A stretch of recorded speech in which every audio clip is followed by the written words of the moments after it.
Hi everyone, welcome back to Dento'ZEN.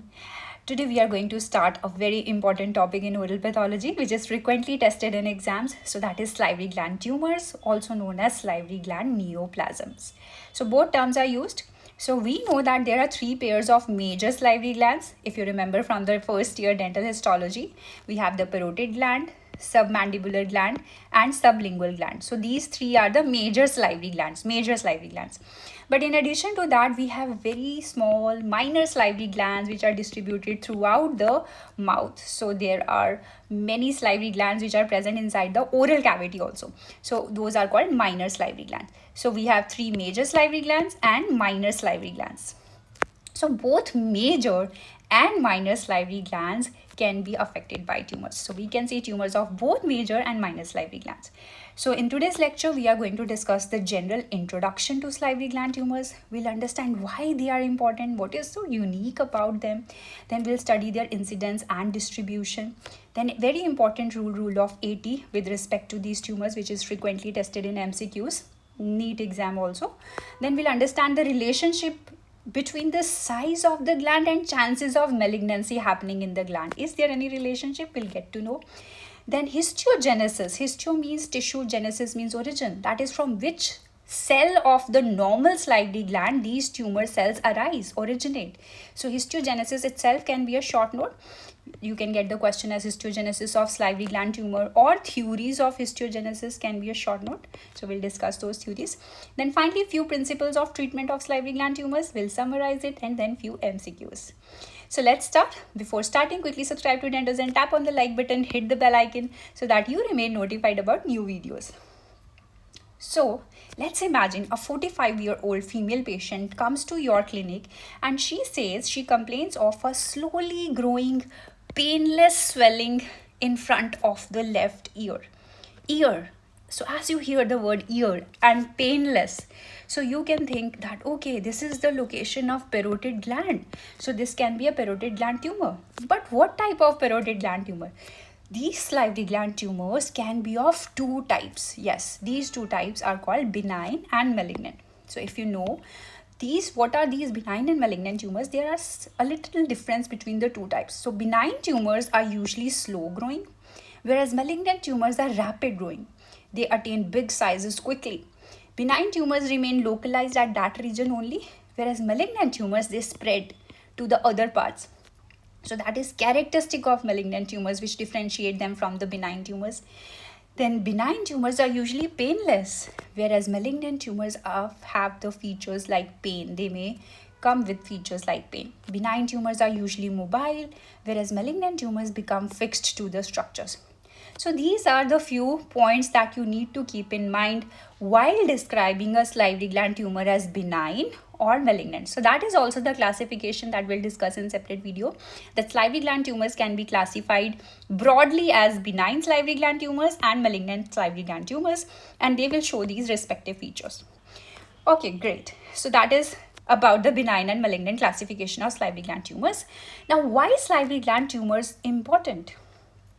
They are considered unique because no other tissue in the body produces such a wide diversity of histopathological appearance. Yes, that means when we look at these tumors under the microscope, they can show different types of cells, different types of tissues. Some cells be spindle shape, cuboidal shape, columnar shape, myxoid tissue, cartilage-like tissue, bone-like tissue. So you can see different types of appearances in the histopathology of these tumors.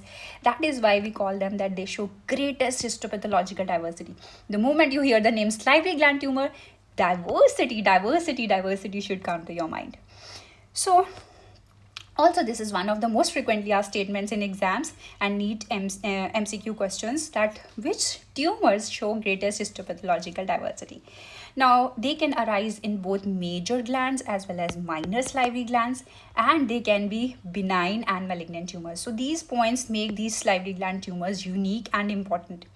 Now, coming to the incidence, salivary gland tumors account for approximately 3 to 5% of all head and neck tumors. So reported annual incidence ranges from 1 to 6.5 cases per 100,000 or per lakh population. That is, in a year, there are about 1 to 6.5 cases per lakh population. Another important point is that slight female predominance is seen. That is, it's more common in females, and that is commonly asked in viva of oral pathology. Which gender shows predilection for salivary gland tumors? So they are more common in females, and this ratio may be 1.2:1 to 1.9:1. So female predominance. So although salivary gland tumors are uncommon, but they are not rare. So another important exam point is that they can affect both major and minor salivary glands. Now coming to the distribution. Among all the salivary glands, which gland do you think is most commonly affected? So parotid gland, yes, parotid gland is the most commonly affected site. Approximately 64 to 80% of tumors arise in parotid gland, 9 to 23% in minor salivary glands, then 8 to 11% in submandibular gland, and only 1% in sublingual gland. So here is an important MCQ. Which salivary gland is most commonly affected by tumors? So your answer has to be parotid gland. Which salivary gland is least affected by tumors? So answer has to be sublingual gland. Now we come to very important rule of 80. So instead of memorizing several individual facts or numbers, we can simply say that approximately 80% of all salivary gland tumors occur in the parotid gland. So that is 80% of all the tumors. Now amongst these parotid gland tumors, 80% are benign, 80% arise in the superficial lobe, then 80% are the pleomorphic adenoma. So that is the rule of 80 that you have to keep in mind, and it is frequently tested in NEET MDS questions. Now, is there any relationship between gland size and malignancy? Although the parotid gland is the most commonly affected site, but most of these tumors are benign. Then which gland has the highest chances of malignancy? So as the size of the salivary gland decreases, that is smaller the gland, greater are the chances of malignancy. That is a general rule. So we can say parotid gland has the lowest likelihood, it is the biggest gland. Submandibular gland has higher chances, then minor salivary gland still higher, but sublingual gland has the highest likelihood of developing malignancy. So that is another important point. So do you have to remember, most commonly affected salivary gland is parotid gland, and most commonly affected malignant salivary gland tumor is seen in the sublingual gland. So sublingual gland shows the highest likelihood of malignancy. So those two are separate questions. Now coming to histiogenesis. The word histo means tissue, genesis means origin. So from which part of the normal salivary gland does these tumors arise? So if you recall the normal structure of salivary gland from first year, we have acinar cells which actually produce the saliva. And from these cells, the saliva is pushed into the ducts by myoepithelial cells which surround these cells. Then it is pushed first into the intercalated duct cells. From there it flows into the striated duct. From there it flows into the excretory duct, and excretory duct opens into the mouth. So since different types of cells are present within the gland with different types of shapes, so different tumors can arise from different cell types. So now the next question is, from which cells actually these tumors arise? Are they arising from all different types of cells or any particular cells of the salivary gland? So there are two important theories. First is multicellular theory, which was proposed by Dardek. So according to this theory, different mature cells of the salivary gland can independently give rise to different types of tumors. Whereas Eversole proposed the bicellular reserve cell theory. Bi means two. So according to this theory, only two reserve cell populations of the salivary gland are capable of giving rise to the tumor. So which are these two cells? Intercalated duct cells and excretory duct reserve cells. So remember these two types. So this is the most accepted theory, bicellular reserve cell theory, given by Eversole. Now we come to the general principles of treatment.